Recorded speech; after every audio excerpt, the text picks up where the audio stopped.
Hi, this is JessycaLewis. I am a speaker. I'm a digital speaker. I own a digital agency, and today I'm interviewing Neil Schaffer. We'll be talking about his new book. He is a consultant, a digital speaker, a book author, and he's talking about his new book, The Age of Influence. Hey, Jessica. Hey, Neil. It's always time to whine when I speak with you. It's always a pleasure. Yeah. Hey, well, thanks for having me on. Just to introduce myself for people that don't know me, my name is Neil Schaffer, as you can see below here. I am a digital marketing speaker, consultant, author. I blog at neilschaffer.com, have a podcast called Maximize Your Social Influence. I've written a few books, and my latest book is called The Age of Influence, and it's really about it's about influencer marketing at the heart of it, of how businesses and brands can better leverage influence, but it's also about digital influence, including just understanding that, from an organic social media marketing perspective, it's really, it just gets harder and harder for businesses to really break through the noise. But if we leverage other people, other users, and my definition of influencers is a little bit broader. I'm not talking about, Charli D'Amelio and people that have, 100 million followers on TikTok or Instagram.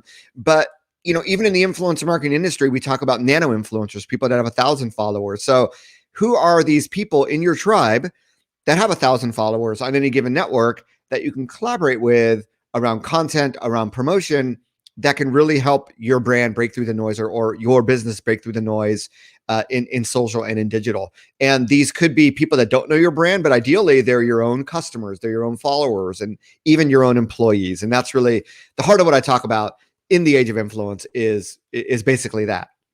So how do people find your book if they want to purchase it? Well, I hate to say it's sold wherever fine books are sold, but it is. It was put out by HarperCollins Leadership. So, they publish Gary Vaynerchuk's books and what have you. So HarperCollins. So yeah, it's available everywhere. There's an audio version. There's, a CD. There's a Kindle version, obviously. So yeah, and it's available international. There is the Bulgarian and Vietnamese rights to the book were sold. So if you live in those two countries, there is a localized version coming soon.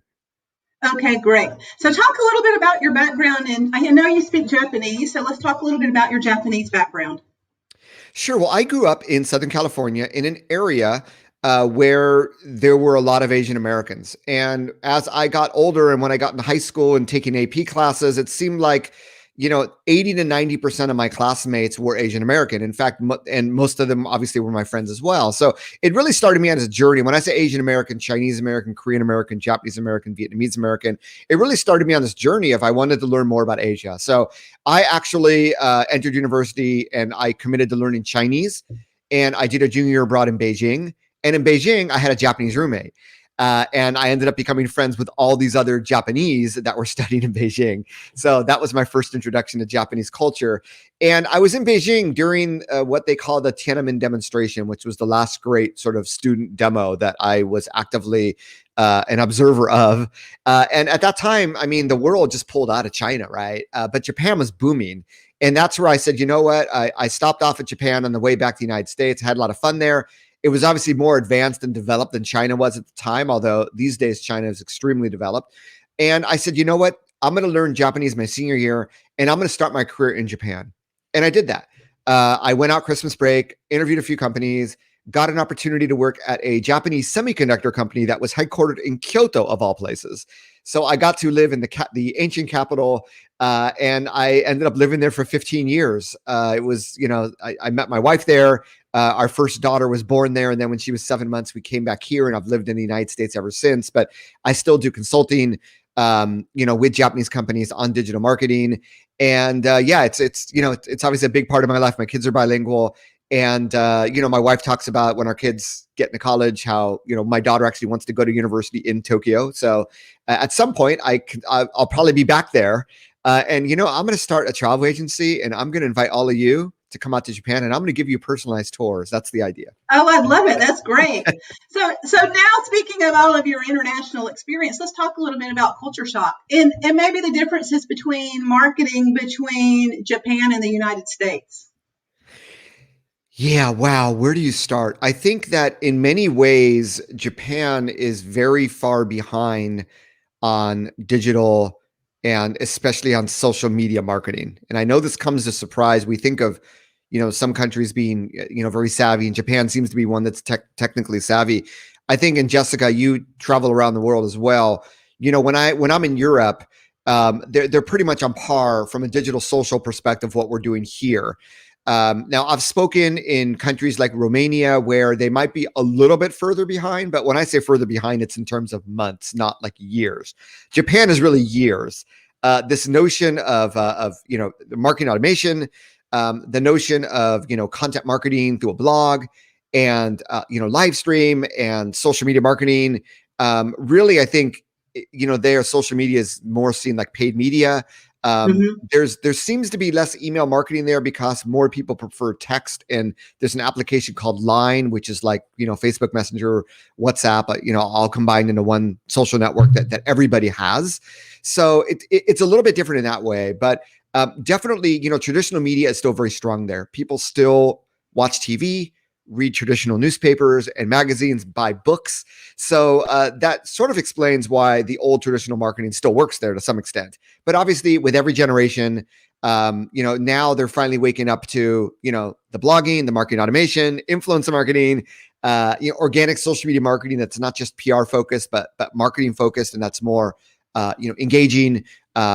So yeah, it's been really, really interesting. And that's my value in that I help them bridge that gap, especially as they want to promote their brand outside of Japan, where I help them. They need a translator, not just in terms of language, but in terms of just the way these platforms are used. So that's my value to the market. And, it's really fascinating. I think when I started speaking overseas, like back in 2010 and 11, there was a bigger gap. I used to think like Western Europe was like 6 months behind, and other parts of Europe are like a year behind, but now we're pretty much on par. In fact, with influencer marketing in my book, there's as many case studies of influencer marketing from Europe, I think, as they are from North America. Okay. And then speaking of that, I read your book, and so talk a little bit about the history of influencer marketing. I'm still reading your book, but the influencer marketing. Yeah, influencer marketing really taps into the concept of celebrity endorsement. And celebrity endorsement just means that you have an advertisement and you use a celebrity. And Shaquille O'Neal with a Buick is really a great example, right? Shaquille O'Neal was paid by Buick to be in their ad, right? Now, we don't know if Shaquille O'Neal actually owns a Buick or drives a Buick, but he is seen, driving and talking about how much he loves Buick. That is a celebrity endorsement. He was paid to be part of the advertisement. So that really has become translated as the way we consume media has changed over time, where we spend as much time on social media as TV, and you have people that are not your traditional celebrities that now have these huge audiences. Now brands are figuring out, well, how do we tap into them so that they endorse our product? And in social media, you're not going to do a blatant advertisement, right? Nobody wants to see that. Although there are some influencers who do that, but it's more like, I talk about Charli D'Amelio of the Dunkin' Donuts named a drink after her idea. It's product ideas. It's collaborating on content. It's brands that are shipping out free product just to get people that are, nano influencers, micro influencers to just start conversations about the product. But it's that whole idea of, if we have people that have communities that people trust talking about our product, it's going to give us credibility, it's going to drive brand awareness, and it's going to drive sales. So, we can go back in history. I think the first celebrity endorsement was actually, and it came the other way around, but it was the Queen of England who actually gave the endorsement of Josiah Wedgwood to brand his product as Queenswear, right? And this is an amazing endorsement that he got from the Queen of England that obviously led to Wedgwood being a centuries old product. But I think as communication has changed in the 19th century, we saw the Mark Twain cigar. Just like you have the Charli D'Amelio, Dunkin' Donuts drink, there were brands at the time, cigar manufacturers, that actually branded their cigars Mark Twain, right? Because he was known as being a heavy cigar smoker. We then go into the newspapers and movies, and you had Babe Ruth, with tobacco. You had Alfred Hitchcock with Western Union, and then obviously with TV, this and with Michael Jordan. And Air Jordan, I think, Michael Jackson with Pepsi, I think this really took it to the next level. And it became, when we were growing up, Jessica, the celebrities that we knew and trusted were sports athletes and movie stars. And, I talk about how, I'm not sure if it made it to the book or not. It might've been cut, but I'll never forget one weekend, and this is going to age me, but one weekend, like my senior year in high school, all of a sudden one of my good friends shows up in a black leather jacket with a motorcycle because he just saw Top Gun and Tom Cruise, and he had like the Tom Cruise haircut, right? Yeah. Right. Those are the days. So now it's my kids watching YouTube videos trying to emulate a gamer, or my daughter watching Chloe Ting fitness videos, right? These are not traditional celebrities like the Tom Cruises and the Madonnas, and how she influenced what girls in my high school wore back in the day, Material Girl Day. These are modern day people that are influencing people, and unless you're part of it, you don't know. That the older the generation you are, the more outside of social media you are, you don't realize what's happened. Is that the media influence has truly been democratized, and even people like you and me, Jessica. I mean, we've been able to create audiences from scratch by creating content around ideas. And that's what influencers do. They have a social media profile, they're creating content, and they're building community around the ideas that are part of their content. So yeah, the concept is not new, but the way it's been translated into modern media is very different. And it just democratizes all the different people that have influence out there. Real quickly, when I was in Europe working, one of the people I was working with mentioned that in history that many of these ancient cities used their logo and brand by building a Duomo, etc., or a cathedral. So people traveled across Europe to visit the Duomo, and that was their brand for the international city, which was an interesting thought on that. Okay, so now, go ahead. I had the chance to interview the CMO of Lamborghini. She's Italian, based in Italy, and we were talking about influencers, and similar to the Domo being the influencer, she goes, "We don't hire influencers at Lamborghini. Our car is the influencer. Everybody wants to be pictured together with our car, right?" So, yeah, and she very much talks about culture and marketing in Italian history. So that's a very, very interesting tie-in. I'd like to develop more content around that, actually. And I think it's interesting too. Okay, so we're now in the middle of a continued global pandemic. We never saw it coming. So what would you like to mention about, as this has gone on and we think things are going to loosen up and we go backwards? We went backwards here in Eugene, Oregon, and you can talk about California too. How are you growing your business or moving forward during an unprecedented pandemic? So first of all, you have to pivot. Right. And, when the pandemic started, and I came out with this book, March 17th, it was, March 17th. So literally 2 days later, California went on lockdown, and you can't predict these things. And I'll never forget, it was also, we had the elections, we had Black Lives Matter, and I was appearing on a Wharton Business School podcast that was live stream on I'm forgetting the name of the satellite radio station right now. And he goes, "Hey, Neil, we're going to go on stage in a minute. We want to talk about your book, but we've had these Black Lives Matter demonstrations going on for the last few days. So we want to throw that out there. Are you okay with that?" Right. And it's like, whoa, I mean, that came out of nowhere, but this is reality. I think it's Mike Tyson who said, "Everything smells like roses until you open your door and someone punches you in the face." And you got to roll with it, and you got to figure it out. And I was asked, I was doing webinars, "Neil, we want you to talk about influencer marketing, but we also want you to talk about how brands should respond to the pandemic." So there are no experts on this, right? We all have to find our path forward, but we have to look at trends. We have to look at, and this is where we go back into history and our own experiences and perspectives and try to create something. So I very early on created some content around how brands should be responding to the pandemic. And part of that is you have to respond, right? And the response is really serving your community, but you also have to pivot. So, it's interesting, Jessica, I have a brother, I think I mentioned you, in the wine industry, and he's found a flourishing business doing virtual wine tastings. And he has his own wine tasting room in Las Olivas, California. So Santa Barbara County, he does Rome varietals. And obviously that was shut down for several months, but he got pinged by an event management company, and the event management company is also pivoting, and they can't do as many physical events, but they're doing virtual events. And they're saying, "Hey, there's these, Fortune 500 brands, and they're bringing together executives, and they want to do this as like a employee engagement exercise and doing a virtual wine tasting." And my brother has gone full steam ahead with that.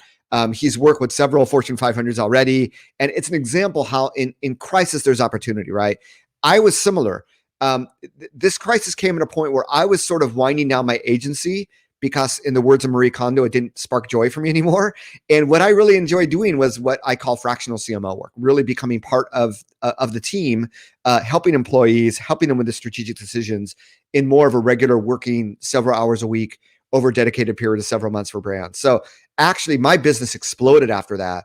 I got more and more inquiries. And the interesting thing is when you pivot, you also promote your offerings in a new way, in a more targeted way that's more appropriate. So Jessica, I had my most successful financial year last year. Part of it is less traveling, so more efficiency working from home, but it was also the fact I pivoted. And I realized also, Jessica, that what companies need, they reached out to me for influencer marketing, but they need everything because you need to be digital first in your mindset. And there's so many companies that were so late on the basics of SEO, of website, of email marketing, that I find myself talking as much about traditional digital marketing as I do about social media and influencer marketing. That's actually influenced, pun intended, my next book, which is going to be more of like this digital marketing playbook. And I think that's what brands need. You need to get back to basics, and you need to make sure people discover you through social media, but they also discover you through Google search, right? You build relationships through social media, but you also build relationships through your email marketing. So that's really been the focus of really this holistic perspective on all these digital touch points that you need to optimize in order to have this digital first successful business in 2021 and beyond. Now we have a few minutes left. So we've got about 6 minutes. So do you want to talk quickly about your background and your public speaking, and then we'll close? Sure. So my background is in, before social media. I always like to ask people this. Now, more and more people are like, well, before social media, I was in university. So for us Gen Xers, at least, before social media, I was in B2B technology, sales, biz dev, and marketing. So as I mentioned earlier, I launched my career in Japan. So I helped the Japanese semiconductor manufacturer launch their China sales organization. So I was their first employee in China. I literally had to register the company with the local authorities. I had to find office space. I had to hire employees and interview them. Obviously, this was all done in Chinese. I had to get our first customers and build promotional materials in Chinese and help them build a Chinese website. So my background is more like the B2B sales, but it was a very holistic perspective where I was in charge of everything. I was like a country manager. So that also included localization and localized marketing. And that's really my first experience with marketing wasn't in business school. It was really hands-on, on the job, working, first of all, with that semiconductor manufacturer called Rome Semiconductor based out of Kyoto. And then with a software company that ended up getting bought out by Intel called Wind River Systems. I ended up launching their Western Japan sales office. And then I worked with a Canadian company called SBL and launched their Asia sales. And I was able to do that out of Japan as well. And all that really holistic business experience of working in Asia, of working with different cultures, different languages, different ways of doing business, different business models. It really gave me a solid, business experience and a different view of marketing, so that when social media came around, I'm all about just very rational thinking about these things, no fluff. How do we dumb this down? Like I had to dumb down sales processes for a lot of my salespeople so that they could internalize it. How do I dumb this down, make it internalizable, and make it seen as a tool for people and for businesses? So that's really been my mantra ever since then. And I think, at the time, a lot of PR professionals were at the forefront of social media. And over time, that's become more marketing professionals. And I just have I see the value of PR. I see the value of marketing. I see the value of sales.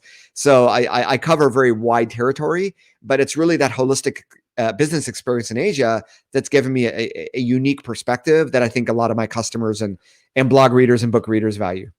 Okay. And so real quickly, I want to talk about, this is a live broadcast I have 2 live broadcasts. One is on Mondays. It's the second and fourth Monday of the month at 9 a.m. Pacific Standard Time. Friday is on the first and third Fridays of the month at 11 a.m. Pacific Standard Time. This interview will premiere this Friday on March 5th at 11 a.m. Pacific Standard Time. So as we're closing here, Neil, I wanted to ask you, how do people find you? So how do they find you? And I wanted to make sure that we discussed, how do we find your book? Well, thank you, Jessica. That's very nice of you. So fortunately, you can see my name on the screen and you can see how it's spelled. I'm the real Neil.